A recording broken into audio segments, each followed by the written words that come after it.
Hey everyone! For this first video, I'm going to be explaining how to do a wet in wet application, which is wet paint on wet paper.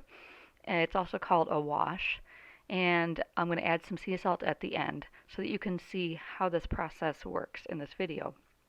The first thing that I'm going to do is take a larger wash brush or a round brush and wet down the area that where I'm going to apply the paint. This video is sped up, so you can you can do this a little slowly. But you can see how it's shiny. Wherever it's shiny, that's where the paint will go.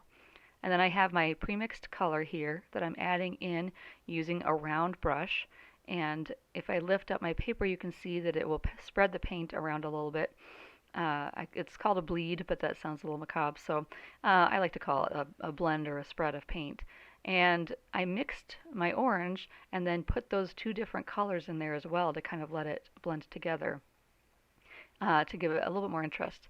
I just used my brush to lift up a little bit of the extra water that is on the edge of my paint so that it doesn't cause watermarks later on. And that really is an important thing if you don't want to get those cauliflowers that I mentioned in class. So this is the wet and wet or the wash technique.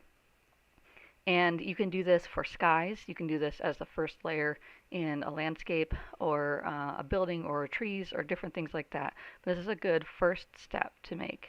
Now here I'm adding a little bit of sea salt, and you can see that I'm just kind of sprinkling on the salt in a few different areas, and you can use different types of salt. But the idea is that they will create a sort of snowflake pattern.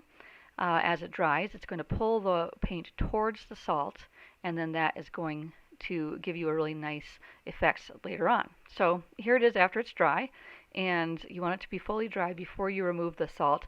Honestly, it was a little tiny bit wet here, but you can shake the salt off and then just use your finger to gently brush it off. Again, you don't want the oils from your hand to get onto the paper too much. So use your fingers, just remove that salt there, and then you'll be able to paint on top of it without the salt still being in place.